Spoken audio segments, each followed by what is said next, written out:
Expert ടേസ്റ്റിലേക്ക് ഏവർക്കും സ്വാഗതം. ഇന്നത്തെ എൻ്റെ റെസിപ്പി കുടംപുളി ചേർത്ത് തയ്യാറാക്കിയ നല്ലൊരു നാടൻ മീൻകറിയാണ്. ഇങ്ങനെ ഒരു മീൻകറി നിങ്ങൾ നേരത്തെ തയ്യാറാക്കിയിട്ടുണ്ടോ? എങ്കിൽ ഈ വീഡിയോ മുഴുവനായും കാണണം. ഇത് തയ്യാറാക്കാനായി 1/2 കിലോ കേര മീൻ കഴുകി വൃത്തിയാക്കി എടുത്തിട്ടുണ്ട്. 10 ചെറിയ ഉള്ളി, 8 അല്ലി വെളുത്തുള്ളി, ചെറിയ കഷ്ണം ഇഞ്ചി കട്ട് ചെയ്ത് വെച്ചിട്ടുണ്ട്. ഉലുവാപ്പൊടിയും ആവശ്യത്തിന് കറിവേപ്പിലയും. നല്ല പുളിയുള്ള 5 കുടംപുളി എടുത്തിട്ടുണ്ട്. ഇതിൽ ഒരല്പം വെള്ളവും കറിവേപ്പിലയും ഉപ്പും ചേർത്ത് ഈ പുളി ഒന്ന് ഊറി വരാനായി നമുക്ക് അടുപ്പത്തേക്ക് തിളപ്പിക്കാനായി വെക്കാം.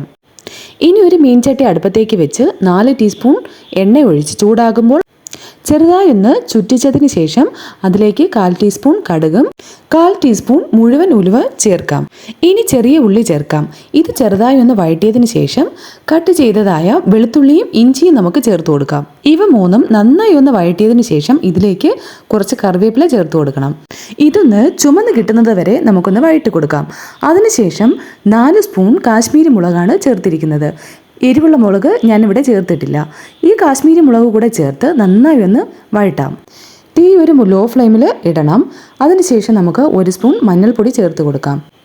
ഇനി ഇതിലേക്ക് തിളപ്പിക്കാൻ വെച്ചതായ പുളിവെള്ളം നമുക്ക് മുഴുവനായും ചേർത്ത് കൊടുക്കണം. ഞാനിവിടെ പുളിവെള്ളം കൂടാതെ 1 ഗ്ലാസ് ചൂടുവെള്ളവും കൂടെ ചേർത്തിട്ടുണ്ട്. ഇനി 1/4 ടീസ്പൂൺ ഉലുവാപ്പൊടിയും ആവശ്യത്തിന് ഉപ്പും കൂടെ ചേർത്ത് കൊടുക്കാം. ഇതെല്ലാം ഒന്ന് ഇളക്കി യോജിപ്പിച്ച് ഇതൊന്ന് തിളച്ച് വരുമ്പോൾ കഴുകി വൃത്തിയാക്കിയ മീൻ കഷ്ണങ്ങൾ നമുക്കിതിലേക്ക് ചേർത്ത് കൊടുക്കാം. തീ ഒരു ഹൈ ഫ്ലെയിമിൽ വയ്ക്കാം. ഇനി ഇതിലേക്ക് ഒരല്പം കറിവേപ്പിലയും കൂടെ ചേർത്ത് ഇതിനൊന്ന് അടച്ച് വെച്ച് ഒരു 4 മിനിറ്റ് വരെ നമുക്കിതിനൊന്ന് വേവിച്ചെടുക്കാം. 4 മിനിറ്റിന് ശേഷം തുറന്നു നോക്കി സ്പൂൺ ഉപയോഗിക്കാതെ കൈകൊണ്ട് ഇതിനൊന്ന് ചുറ്റിച്ചു കൊടുക്കാം. ഇനി തീ മീഡിയം ഫ്ലെയിമിൽ ഇട്ടാൽ മതിയാകും. ഒന്നുകൂടെ അടച്ചു വെച്ച് ഒരു 2 മിനിറ്റ് വരെ നമുക്കൊന്ന് വേവിച്ചെടുക്കാം. 2 മിനിറ്റിന് ശേഷം ഒരിക്കൽ കൂടി നമുക്കിതിനെ ഒന്ന് ചുറ്റിച്ചു കൊടുക്കണം. വെള്ളമൊക്കെ വറ്റി കറി നന്നായി കുറുകി വന്നിട്ടുണ്ട്.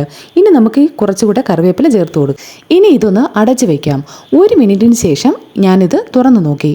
ഇനി നമുക്ക് അവസാനമായിട്ട് ഇതിലേക്ക് ചേർക്കാനുള്ളത് ഒരു 3 സ്പൂൺ പച്ച വെളിച്ചെണ്ണയാണ്. ഇനി ഇതൊന്ന് അടച്ചു വെച്ച് നമുക്ക് ഫ്ലെയിം ഒന്ന് ഓഫ് ചെയ്ത് വെക്കാം. നമ്മുടെ മീൻകറി ഇവിടെ റെഡി ആയിട്ടുണ്ട്. ഞാനൊരു 10 മിനിറ്റിന് ശേഷം വീണ്ടും ഒന്ന് തുറന്നു നോക്കി. കുടംപുളി ചേർത്ത നമ്മുടെ മീൻകറി ഇവിടെ റെഡി ആയിട്ടുണ്ട്. കറി നന്നായി കുറുകി വന്നിട്ടുണ്ട്. അല്പം ചാറോടുകൂടെ തന്നെ നമുക്കിത് ഓഫ് ചെയ്ത് വെക്കണം. ഇതൊന്ന് അടച്ചു വെച്ച് 1/2 മണിക്കൂറിന് ശേഷം ഞാൻ വീണ്ടും തുറന്നു നോക്കി.